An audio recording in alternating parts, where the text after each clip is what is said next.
Nur 8 Tage nach Überschreiten des Rheins schließen die Amerikaner bei Lippstadt den Ruhrkessel. Das Sauerland haben sie zunächst umgangen. Nun dringen sie in die gebirgige Region vor. Aufgrund des unwegsamen Geländes müssen die Amerikaner mühsam Dorf für Dorf erobern. In vielen Orten leisten Verbände aus SS, Wehrmacht und Volkssturm zum Teil erbitterten Widerstand. Oft müssen die amerikanischen Soldaten Straße für Straße, Haus für Haus mit Hilfe von Panzern erobern. Wenn Panzer und Artilleriebeschuss die deutsche Gegenwehr nicht brechen können, muss die US Air Force Unterstützung leisten.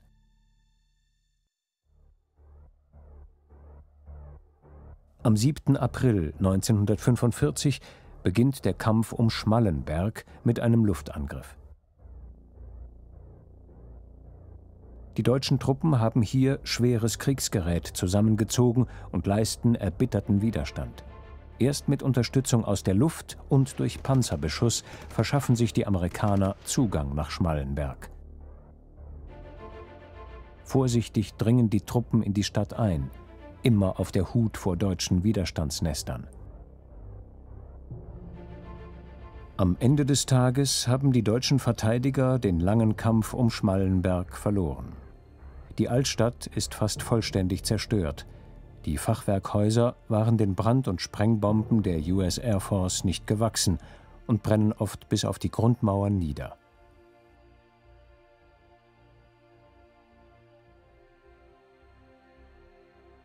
Der Einmarsch in Würdinghausen beginnt am 8. April zunächst friedlich und ohne Vorkommnisse.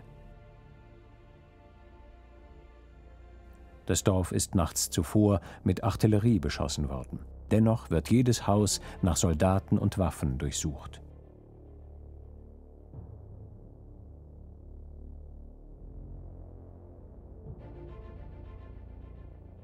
Auf dem weiteren Vormarsch Richtung Saalhausen kommt es immer wieder zu Kämpfen entlang der Bahnlinie. Diese soll unbedingt erobert werden, um den deutschen Nachschub zu unterbinden.